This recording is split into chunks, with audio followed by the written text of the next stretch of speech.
পৃথিবীর এক অপার বিস্ময়ের নাম কৈলাস পর্বত। প্রায় ৩৫০০ বছর ধরে ঠায় দাঁড়িয়ে থাকা এই পর্বতকে একদিকে যেমন ঘিরে রেখেছে শত শত রহস্য, অন্যদিকে এই কৈলাসকে ঘিরে আগ্রহের কমতি নেই কৌতূহলীদের মনে। যেখানে প্রায় প্রতি বছরই এভারেস্ট জয়ের খবর শোনা যায়, সেখানে এভারেস্ট থেকে ছোট এই পর্বত আজ পর্যন্ত কেউ জয় করতে পারেনি। গোটা পৃথিবী জুড়ে হাজারো দক্ষ পর্বতারোহী থাকার পরও কেন অথরা এই পর্বতটি? দুর্গম পথ নাকি কোনো অদৃশ্য শক্তি কাজ করছে এর পেছনে? এমন আরো বহু প্রশ্ন জমে আছে রহস্যময় কৈলাস পর্বতকে জড়িয়ে। আর এইসব প্রশ্নের উত্তর নিয়ে আমাদের আজকের এই বিশেষ আয়োজন।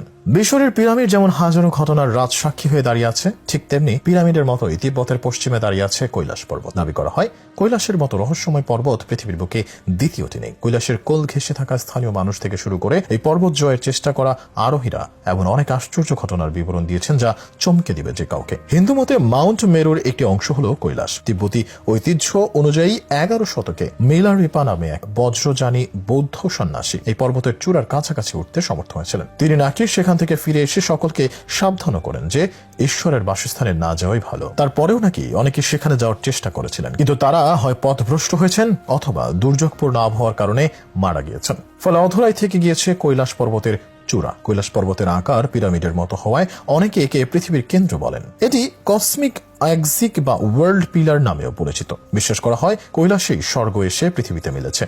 এক পক্ষের দাবি, এই পর্বত যারা জয় করার চেষ্টা করেছেন তাদের প্রায় সবারই বয়স বেড়ে গেছে অস্বাভাবিকভাবে। কথিত আছে যে কৈলাস পর্বত থেকে ফেরার পরে হঠাৎ করে নাকি নখ আর চুল বড় হয়ে যায়। শোনা যায় কয়েকজন সাইবেরিয়ান পর্বতারোহী কৈলাস পর্বতের নিষিদ্ধ এলাকায় গেছেন, সঙ্গে সঙ্গে তাদের বয়স নাকি কয়েক দশক বেড়ে গিয়েছিল। যদিও এর সত্যতা যাচাই করা সম্ভব হয়নি, ফলে বিশ্বাস কাহিনীর বেড়াজালে মোড়া কৈলাস পর্বত একটা রহস্যের ঘেরা টোপেই রয়ে গেছে। তিব্বতের বাসিন্দাদের বিশ্বাস এই পর্বতে বাস করেন আকাশের দেবতা। বিভিন্ন পৌরাণিক কাহিনী অনুসারে এই পর্বতে হিন্দু ধর্মাবলম্বীদের ভগবান বাস করেন। মূলত এ কারণেই এই শৃঙ্গে আরোহণকে নিরুৎসাহিত করা হয়। ফলে যারা এই নিষেধাজ্ঞা অমান্য করে পর্বতে উঠতে যায় তারাই অভিশপ্ত হয়, ফলে বাড়তে থাকে বয়স। যদিও তাদের এমন দাবির পেছনে কোনো বৈজ্ঞানিক ব্যাখ্যা নেই, তবে এতটুকু সত্য যে কৈলাসের একটি পয়েন্ট পর্যন্ত তীর্থযাত্রীদের আনাগোনা থাকলেও মানুষের কৈলাসের চূড়ায় ওঠার চেষ্টা বারবার বিফল হয়েছে। শক্তিশালী ম্যাগনেটিক ফিল্ড, অচেনা অতি প্রাকৃত ঘটনা ইত্যাদির কারণে কৈলাস পর্বতের উপর দিয়ে এখনো বিমান চলাচল নিষিদ্ধ।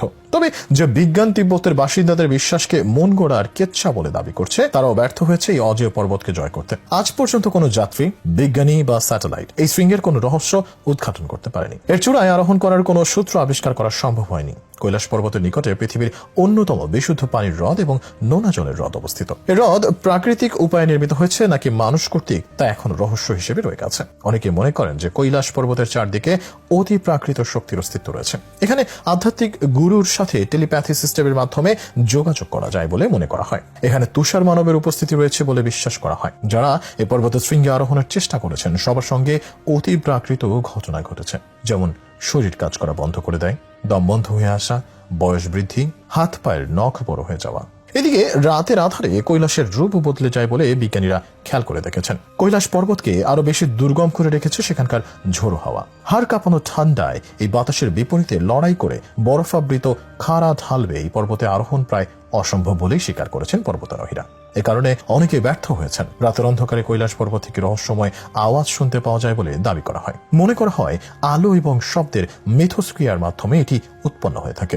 সেখানে যমের দুয়ার নামক এক স্থান রয়েছে যাকে মৃত্যুর ঈশ্বরের প্রবেশদ্বার হিসেবে গণ্য করা হয়। কৈলাস পর্বতের আকাশে 7 রঙের বিশেষ আলো দেখতে পাওয়া যায়। বিজ্ঞানীরা দাবি করেন যে চুম্বক ক্রিয়ার ফলে এরকমটি হয়ে থাকে, তবে তার সত্যতা এখনো মেলেনি। একই পর্বতে এত রহস্য এবং বৈচিত্র্যতা বেশ অদ্ভুত। কৈলাস পর্বতের পাদদেশে মানসরোবর এবং রাক্ষসতাল নামে দুটি হ্রদ রয়েছে।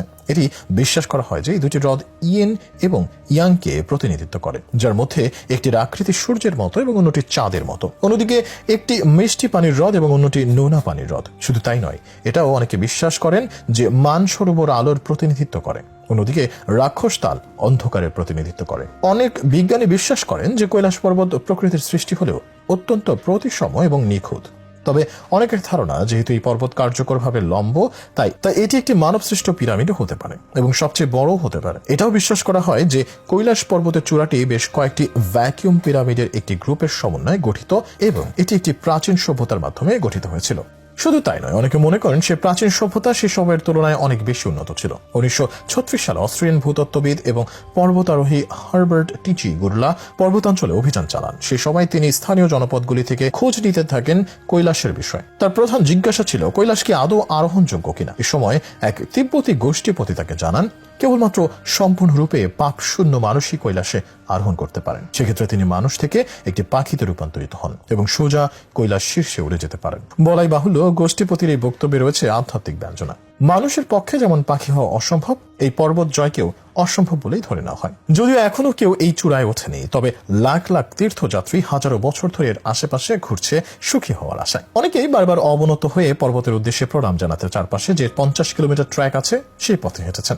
বিখ্যাত পর্বতারোহী রেইনহোল্ড মাইসনার এর চূড়ায় আরোহণ করার অনুমতি চাইলে চীনা সরকার তার প্রস্তাব ফিরিয়ে দিয়েছে। এদিকে নতুন এক পথে কৈলাস যাওয়ার প্রক্রিয়া শুরু হয়েছে বিগত বছরের শেষ থেকে। উত্তরাখণ্ডের আদি কৈলাস হিন্দুদের অন্যতম পবিত্র পর্যটন স্থল। এই মন্দির দর্শনের ক্ষেত্রে দীর্ঘতম পথ পায়ে হেঁটে যাত্রা করতে হতো পুণ্যার্থীদের। দিনের পর দিন লেগে যেত এই দুর্গম পথ অতিক্রম করতে। কিন্তু লিপো লেক পর্যন্ত রাস্তা তৈরি হওয়ার পর থেকে তীর্থযাত্রীদের কাছে এই যাত্রা অপেক্ষাকৃত সহজ হয়ে গিয়েছে। এর আগে ভারতীয় তীর্থযাত্রীদের কৈলাস তীর্থে যেতে হতো তিব্বত হয়ে। উত্তরাখণ্ডের পিথোরাগড় থেকে লিপো লেক পাস দিয়ে ইন্দো চায়না সীমান্ত পর্যন্ত পাহাড় কেটে তৈরি করা হয়েছে এই রাস্তাটি। ফলে এখন আরো সহজে কৈলাস যাওয়া যায়।